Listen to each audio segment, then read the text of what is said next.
বিসমিল্লাহির রহমানির রহিম। আসসালামু আলাইকুম রহমতুল্লাহ। প্রিয় দর্শক, আজকে আপনাদের সাথে যে বিষয়টা নিয়ে আলোচনা করব, বিষয়টার সোর্স হলো মূলত ডয়েচ বাংলা, জার্মান ভিত্তিক একটি সংবাদ মাধ্যম। আপনারা জানেন যে যেটা প্রতিনিধিত্ব করে বাংলাদেশের একজন তুখোর সাংবাদিক খালিদ মহিউদ্দিন। ওনার এই ডয়েচ বাংলার পেজ থেকে একটা পোস্ট দিয়েছে, সেই পোস্টটা নিয়ে একটু আলোচনা করব। লেখাটা ছিল এমন যে সৌদি আরবে এক খেজুর কারখানায় শুধু নারীরা কাজ করছেন, ব্যবস্থাপনা থেকে শুরু করে বাড়ি যানবাহন চালানোর সব কাজই করছেন মেয়েরা। বিষয়টা নিয়ে আলোচনা করছি যেই কারণে, যে গ্রাউন্ডটা আলোচনা মোটামুটি শেষ করলে বোঝা যাবে যে আসলে কেন এই আলোচনাটা করলাম। পর্দার বিষয়টা আমাদের দেশে আমরা খুব কনফিউজড হই পর্দার বিষয়ে। আমরা অনেকে দেখি যে আমরা এরকম যারা মোটামুটি প্র্যাকটিসিং মুসলিম, ধর্মকর্ম করি, নামাজ কালাম পড়ি, তাদের ভিতরেও দেখা যায় যে পর্দার ব্যাপারে আবার উদাসীনতা। ব্যক্তি হিসাবে আমি এরকম কয়েকজনকে জানি যারা নিজের জীবনে নিজে পর্দা করে বলতে নিজের বিবিকে পর্দা রাখে, কিন্তু নিজে আবার অন্য মহিলাদের সাথে কম বেশি দেখা দেয়। আবার দেখা যায় যে অনেক পুরুষকেও, অনেক মহিলাকেও দেখি যে নিজে রীতিমতো পর্দা করে, কিন্তু নিজের উপযুক্ত মেয়েটার পর্দা করার ব্যাপারে উদাসীন। এরকম পর্দার ব্যাপারে প্রচণ্ড অসামঞ্জস্যতা অনেক সময় লক্ষ্য করা যায়, যেটা মোটামুটি আমরা যারা কম জানা মুসলমান তারাও বুঝি যে একটা এই 40 বছরের মায়ের উপরে যেরকম পর্দা ফরজ, ওনার যদি 16 বছর বা 20 বছর একটা মেয়ে থাকে, দুইজনের উপরে একই রকম পর্দা ফরজ।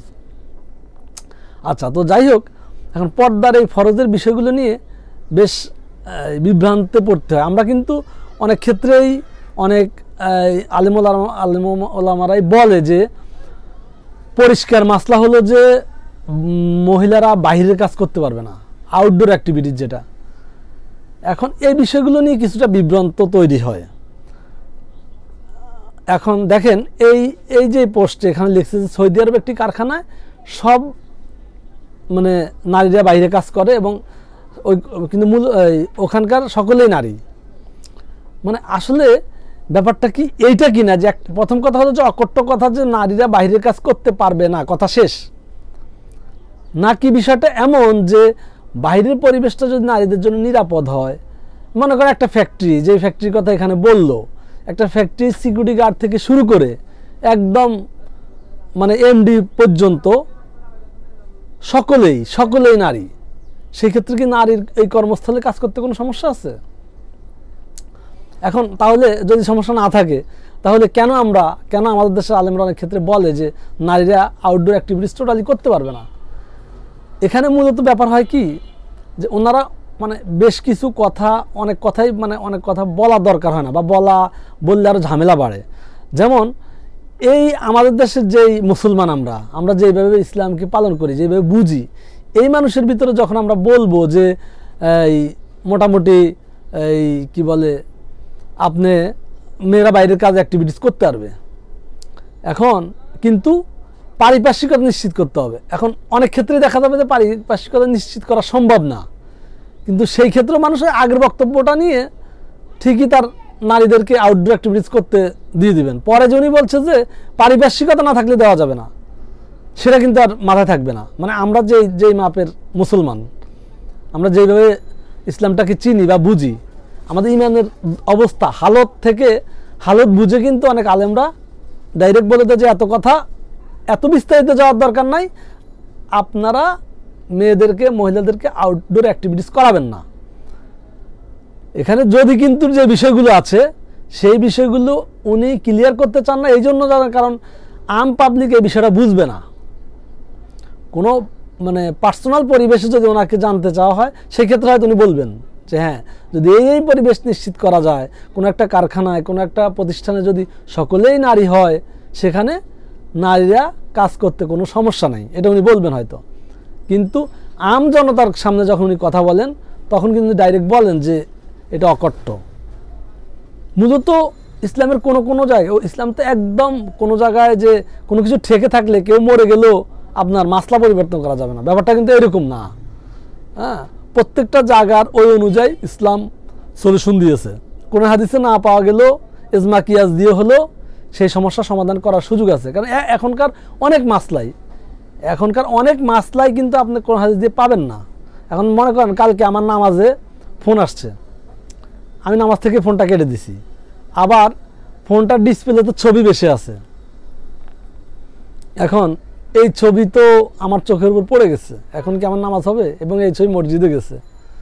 এখন এই মাসলা যদি আমি খুঁজতে চাই কোরআন হাদিসে, আমি কি পাবো? কারণ ওই জমানাতে এই প্রেক্ষাপটটা ছিল না। সেক্ষেত্রে আপনি এই জমানার আলেম ওলামাদেরকে দিয়ে ইজমা কিয়াসের মাধ্যমে, প্রসিদ্ধ আলেম ওলামাদের মাধ্যমে আপনাকে মাসলা নিতে হবে। তাতে করে ওনারা যে মাসলা দেন সে দায়ভার ওনাদের উপর যাবে, যদি আপনার বিচক্ষণতা এখানে ভূমিকা রাখতে হবে। তো যাই হোক, যে বিষয়টা মূলত আলোচনা করতে চেয়েছি বা বোঝাতে চেয়েছি সেটা হলো যে নারীর কর্মক্ষেত্রের পারিপার্শ্বিকতা নিশ্চিত করতে হবে আমাদেরকে, এবং সেটা যদি নিশ্চিত করা যায় তাহলে সে কাজ করতে পারবে যে কোনো পরিবেশে। হ্যাঁ, এবং কি কোনো বদ্ধ ঘরে, কোনো বদ্ধ ফ্যাক্টরিতে যখন মেয়েরা কাজ করবে সেখানে তাকে দেখভাল করার দায়িত্ব, তাকে পরিচালনা করার দায়িত্ব, তাকে চেক করার দায়িত্ব, তার খাবার টাবার দেওয়ার ক্ষেত্রে যারা দায়িত্বে, তার মেনটেনেন্স করবে যারা, সর্বক্ষেত্রেই নারীকেই রাখতে হবে। সেই ক্ষেত্রে সেখান থেকে অবশ্যই ভালো আউটপুট আসবে ইনশাআল্লাহ। যাই হোক, এই আলোচনাটা আমাদের বোঝার জন্য করলাম।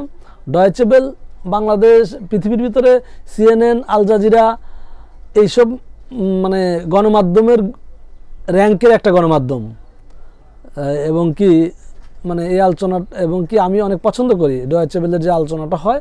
মোটামুটি গত নির্বাচনে 7ই জানুয়ারি নির্বাচন আপনারা দেখেছেন, ডয়েচে বেল খুব গুরুত্বপূর্ণ রোল প্লে করেছে।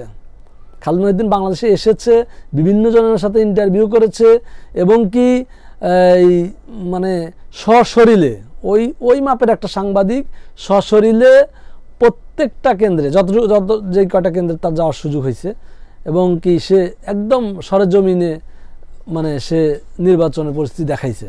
এই জন্য আমার কাছে এই প্রতিষ্ঠানটা অপেক্ষাকৃত বিশ্বাসযোগ্য, এই জন্যই আলোচনাটা করলাম। যাই হোক, প্রিয় দর্শক, ভালো থাকবেন। আসসালামু আলাইকুম রহমতুল্লাহ।